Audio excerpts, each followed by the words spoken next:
Salut à tous, c'est Mike. C'est l'heure de se réveiller. C'est la matinale Pro B sur Pro Media.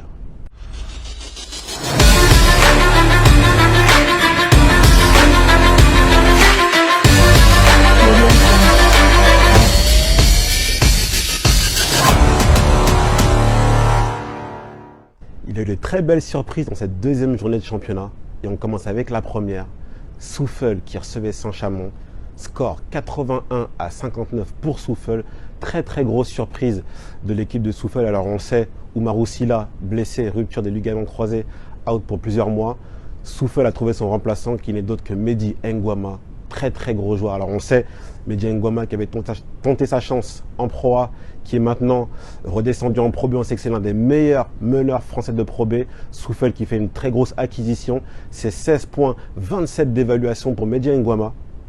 Et tout de suite, Souffle qui va mieux, Souffle qui va bien et qui remporte ce match 81-59. Il n'y avait rien à faire pour Saint-Chamond. Souffle, trop fort. Allez, on part tout de suite au jeu de paume où Blois recevait Fos. Alors on sait, deux grosses équipes de championnat. C'est sûrement le gros choc de la semaine entre Blois qui a gagné le championnat en 2018 et Fos, ancien pensionnaire de Jeep Elite. Très grosse affiche, très gros match. 101-98 après prolongation. Superbe match des deux équipes. Alors on récapitule un petit peu le match. Fos qui commence très mal le match, Blois qui prend de l'avance, mais Fos qui revient grâce à Caleb Walker qui met 34 points dans ce match. Chassé croisé entre les deux équipes, prolongation, très grosse prolongation, où à 3 secondes de la fin, balle à Tyron Johnson, l'intérieur de Blois, prend la balle, petit décalage à gauche, petit tir avec la planche, c'est dedans, le jeu de paume qui s'enflamme, 2400 personnes en fusion pour Blois contre Fos, 101-98, Tyron Johnson 33 points, fait un très gros match. On part tout de suite à Michel Glohaguin, à Quimper qui reçoit Paris. Alors on sait Quimper qui doit sécuriser son maintien à domicile, une équipe de Paris New Look avec des gros joueurs comme Amarassi, Nobel Bangukolo et des jeunes qui ont les dents longues. Gros match à Michel Glohaguin, 71-68 pour l'équipe de Quimper. Superbe match du Chegué, Jim Rambaye avec 17 points, 17 d'évaluation plutôt en 25 minutes. De l'autre côté, Paris qui avec ses 22 paires de balles se tire une balle dans le pied lors de ce match. Gros match de Quimper. On espère pour eux qu'ils vont continuer ces victoires à domicile pour sécuriser leur maintien. Direction Lille où Lille recevait Antibes.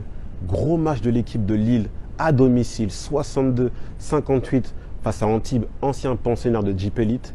Superbe match dans le dernier quart-temps. Alors on sait, Lille très fort défensivement. Ils ont encaissé que 6 points dans les dernières minutes. Score 20-6 dans les dernières minutes. 5-0 dans la dernière minute grâce à Holton et Loubaki qui creusent l'écart pour l'équipe de Lille. Super victoire à domicile. Lille commence son championnat. On part tout de suite à Grise où Grise commence enfin sa saison avec cette victoire 80-62 face à Aix. C'est ce Grise-là qu'on a l'habitude de voir depuis l'année dernière. Alors on sait une équipe de Grise qui joue très bien en attaque, où la balle se passe super bien. On a vu un nouveau joueur qui est en train d'éclore sous nos yeux, Samir Beckham, qui après son gros match contre Saint-Quentin réitère lors du match face à Aix. Grise est bien, Grise est de nouveau en forme et va pouvoir lancer elle aussi sa saison à domicile. Score 80-62 face à Aix. Poitiers qui recevait Denain dans la salle Saint-Éloi, et clairement je m'attendais à une grosse réaction d'orgueil de l'équipe de Poitiers qui a perdu contre Rouen sur un gros score sur le match 1. Elle n'a pas eu lieu. Elle n'a clairement pas eu lieu. Pourquoi? Parce que Denain c'est très fort cette année. Marquise Wright, encore une fois après son gros match lors de la première journée, réitère lui aussi sur le match 2 avec 15 points, 8 passes. De l'autre côté, Tyran de la Thibaudière, qu'on connaît très bien en N1, a lui aussi fourni du gros travail avec 22 d'évaluation. La stat très importante de l'équipe de Denain, c'est qu'ils ont dominé Poitiers dans la raquette avec 44 rebonds et 63% au tir à 2 points. Le match est monté jusqu'à plus 30. Denain, trop fort pour l'instant. 2 victoires, 0 défaite. Denain qui commence très bien ce championnat. Nantes qui a affronté Saint-Quentin. À Saint-Quentin, match qu'on a pu suivre chez nos amis de ma télé, 77-70 pour Nantes. Très gros match de l'équipe de Nantes. Nantes qui était menée de près de 20 points, était complètement dans les cordes, proche du chaos. Saint-Quentin appuyé là où ça faisait mal. Et d'un coup, Nantes s'est réveillé. Terry Smith, 25 points, 10 sur 12 au tir, chirurgical à la main, a lancé son équipe de Nantes en deuxième mi-temps. Et ensuite, la machine s'est renversée pour Saint-Quentin. Nantes a continué à dérouler dans le quatrième quart-temps, a fini par passer devant et a creusé l'écart. Nantes très très solide dans ce début de championnat. Saint-Quentin, grosse défaite à domicile, mais j'espère pour eux qu'ils vont pouvoir se remobiliser pour les prochains matchs. Vichy-Clermont qui recevait Rouen. Vichy qui a perdu son premier match à Denain et qui devait absolument gagner ce match-là à domicile. Rouen qui avait gagné son premier match face à Poitiers avec un score large 82-59. Gros match défensif où clairement là, la défense a pris le pas sur l'attaque. C'était un match de tranchée.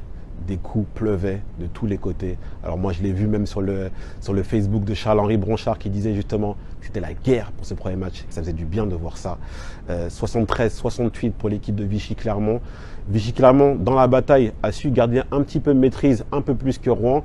Seulement 11 pertes de balles pour l'équipe de Vichy-Clermont et 23 sur 25 au lancer franc. Ils ont été très précis sur la ligne et ça a fait la différence. Vichy-Clermont 73, Rouen 68. On part à Janveil où Nancy recevait Évreux. Victoire de Nancy 82-75. Nancy a gagné, mais Nancy a clairement souffert. Évreux qui menait à la mi-temps. L'axe Gérald Brooks, Ruffin Kayembe a fait très mal dans la peinture. Mais Nancy est solide, Nancy est costaud, Nancy peut gagner ses matchs même en étant maladroit. Ils ont fini à 40% au tir, mais ils ont pris la bagatelle de 51 rebonds contre 35 pour Évreux. Nancy a gagné au muscle et ça fait 2-0 pour l'équipe de Nancy. Alors mon favori, j'hésite entre Paris, Nancy et Blois. Je vais prendre Paris.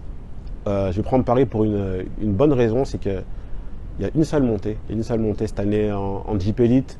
Le vainqueur doit passer par les playoffs. Donc c'est la meilleure équipe en fin de saison qui l'emportera.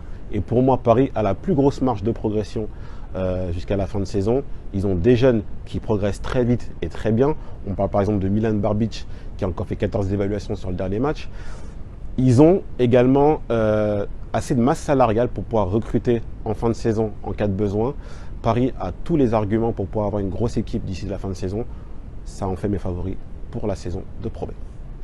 Pour finir, le MVP de la journée, Tyren Johnson. Qui d'autre que Tyren Johnson? Gros match, 33 points, 33 d'évaluation, le tir au buzzer, la totale, salade, tomate, oignon, samouraï.